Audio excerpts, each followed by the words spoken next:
अगर अमेरिका का कर्ज बढ़ते बढ़ते $40 ट्रिलियन तक पहुंच गया तो क्या इसका असर सिर्फ अमेरिकी अर्थव्यवस्था पर पड़ेगा या दुनिया भर के निवेशकों की जेब पर भी दिखाई देगा? और अगर ऐसी स्थिति आती है तो क्या सिर्फ कैश बचाकर रखना सुरक्षित होगा या गोल्ड और सिल्वर जैसे एसेट्स ज्यादा काम आ सकते हैं? इन्हीं सवालों को लेकर मशहूर लेखक और निवेशक रॉबर्ट कियोसाकी ने एक बार फिर बड़ा बयान दिया है। उन्होंने अमेरिका के बढ़ते नेशनल डेट पर चिंता जताई और निवेशकों को गोल्ड और सिल्वर जैसे प्रेशियस मेटल्स पर ध्यान देने की सलाह दी। खासतौर पर सिल्वर को लेकर उनका नजरिया काफी बुलिश नजर आ रहा है। आखिर कियोसाकी को सिल्वर में इतनी बड़ी अपॉर्चुनिटी क्यों दिख रही है और अमेरिका के बढ़ते कर्ज का गोल्ड सिल्वर की कीमतों पर क्या असर पड़ सकता है? पूरी कहानी क्या है इसको समझेंगे, लेकिन उससे पहले आज के वीडियो में शुरुआत करेंगे 18 अगस्त को गोल्ड और सिल्वर के ताजा आंकड़ों के साथ। MCX पर गोल्ड सिल्वर में गिरावट दिखाई दी। गोल्ड का 5 अक्टूबर का कॉन्ट्रैक्ट अपने पिछले क्लोज से 589 रुपए की गिरावट के साथ 1,55,351 रुपए पर ओपन हुआ। वहीं सिल्वर यानी चांदी की बात करें तो इसका 4 सितंबर का कॉन्ट्रैक्ट अपने पिछले क्लोज से 2,331 रुपए की गिरावट के साथ 2,35,717 रुपए पर ओपन हुआ। 18 अगस्त को गोल्ड ने 1,54,925 रुपए प्रति 10 ग्राम का लो, तो वहीं सिल्वर ने 2,35,433 रुपए प्रति किलो का लो लगाया है। ये तो हुई आंकड़ों की बात, और MCX पर ताजा भाव सोने और चांदी का क्या है हमने आपको बता दिया। लेकिन अब वापस आते हैं रॉबर्ट कियोसाकी की वार्निंग पर। देखिए, रॉबर्ट कियोसाकी अपनी तेज और कई बार विवादित इन्वेस्टमेंट व्यूज के लिए जाने जाते हैं। उन्होंने सोशल मीडिया प्लेटफॉर्म एक्स पर एक पोस्ट शेयर किया। इसमें उन्होंने अमेरिका के बढ़ते नेशनल डेट को लेकर चिंता जताई और कहा कि अमेरिकी सरकार का कर्ज जल्द ही $40 ट्रिलियन तक पहुंच सकता है। उनका सवाल सिर्फ कर्ज बढ़ने तक सीमित नहीं था। उन्होंने लोगों से पूछा कि अगर ऐसा आर्थिक संकट आ जाता है तो क्या उससे निपटने के लिए अभी वो तैयारी कर रहे हैं।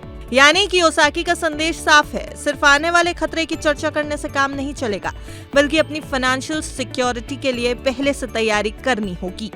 अब उनके बयान का सबसे दिलचस्प हिस्सा गोल्ड और सिल्वर को लेकर है। कियोसाकी ने अपनी पोस्ट में इन्वेस्टमेंट एक्सपर्ट जिम रिकार्ड्स के अनुमान का भी जिक्र किया। उनके मुताबिक रिकार्ड्स का मानना है कि आने वाले समय में सिल्वर की कीमत $200 प्रति आउंस तक पहुंच सकती है। वहीं गोल्ड के लिए भी काफी ऊंचे प्राइस टारगेट की बात की गई है। हालांकि यहाँ एक बात बिल्कुल साफ समझना जरूरी है, ये सिर्फ अनुमान है, किसी भी कीमत की गारंटी नहीं है।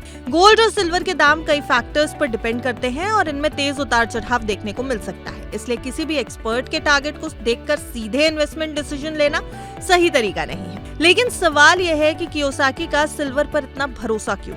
दरअसल कियोसाकी लंबे समय से सिल्वर को लेकर पॉजिटिव रहे हैं। उनका मानना है कि सिल्वर आम निवेशकों के लिए गोल्ड की तुलना में ज्यादा एक्सेसिबल हो सकता है। इसके अलावा चांदी सिर्फ इन्वेस्टमेंट मेटल नहीं है, इसका इस्तेमाल solar panels, electronics, electric vehicles और कई इंडस्ट्रियल प्रोडक्ट्स में होता है। यानी सिल्वर की डिमांड सिर्फ इन्वेस्टर्स से नहीं आती बल्कि इंडस्ट्री से भी आती है। अब अगर आने वाले समय में इंडस्ट्रियल डिमांड मजबूत रहती है और साथ ही इकोनॉमिक अनसर्टेनिटी के कारण इन्वेस्टमेंट डिमांड भी बढ़ती है तो सिल्वर को दो तरफ से सपोर्ट मिल सकता है। हालांकि इसका उल्टा भी हो सकता है। अगर ग्लोबल इकोनॉमी में बड़ी मंदी आती है और इंडस्ट्रियल डिमांड कमजोर होती है तो सिल्वर पर दबाव भी बन सकता है। अब आते हैं कियोसाकी के एक और बड़े बयान पर। उन्होंने कैश रखने को लेकर कहा कि कैश बचाने वाले लोग सबसे बड़े नुकसान में रह सकते हैं। इसे उनकी इन्वेस्टमेंट फिलॉसफी के कोरिलेशन में यानी संदर्भ में समझना जरूरी है। कियोसाकी का मानना है कि अगर किसी देश का कर्ज लगातार बढ़ रहा है और करेंसी की परचेजिंग पावर पर दबाव आ रहा है तो सिर्फ कैश में वेल्थ रखना लंबे समय में पर्याप्त सुरक्षा नहीं दे सकता। यानी आपको जो सिक्योरिटी चाहिए वो कैश नहीं दे पाएगा अपनी फाइनेंशियल को लेकर के। लेकिन इसका मतलब ये बिल्कुल नहीं है कि किसी व्यक्ति को अपना पूरा पैसा निकालकर गोल्ड और सिल्वर में लगा देना चाहिए। इमरजेंसी फंड, रोजमर्रा के खर्च और अचानक आने वाली जरूरतों के लिए लिक्विड कैश रखना फाइनेंशियल प्लानिंग का जरूरी हिस्सा है। असली बात डाइवर्सिफिकेशन की है। अगर किसी शख्स की पूरी वेल्थ एक ही एसेट में है तो रिस्क बढ़ जाता है। इसलिए गोल्ड और सिल्वर को पोर्टफोलियो में कितनी जगह देनी है हर व्यक्ति की रिस्क कैपेसिटी, इन्वेस्टमेंट हॉरिजन और फाइनेंशियल गोल्स पर डिपेंड करेगा। अब बात करते हैं मौजूदा गोल्ड की कीमतों की।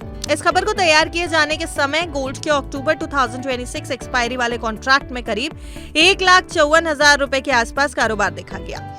यानी एक तरफ कियोसाकी जैसे निवेशक प्रेशियस मेटल्स पर भरोसा जता रहे हैं तो दूसरी तरफ ऊंची कीमतों के कारण इन एसेट्स पर निवेशकों की नजर भी बनी हुई है। लेकिन हम फिर आपको बताएंगे कि जैसा हमने शुरुआत में बताया, ये दोनों ही एसेट्स गोल्ड और सिल्वर काफी वॉलेटाइल हैं, क्योंकि इनके ऊपर सिर्फ किसी निवेशक या फिर किसी एनालिस्ट की राय काम नहीं करती, इनके ऊपर कई तरीके के ग्लोबल और डोमेस्टिक फैक्टर्स काम करते हैं। इसलिए किसी भी एसेट क्लास में निवेश से पहले फाइनेंशियल एडवाइजर की राय बेहद जरूरी है।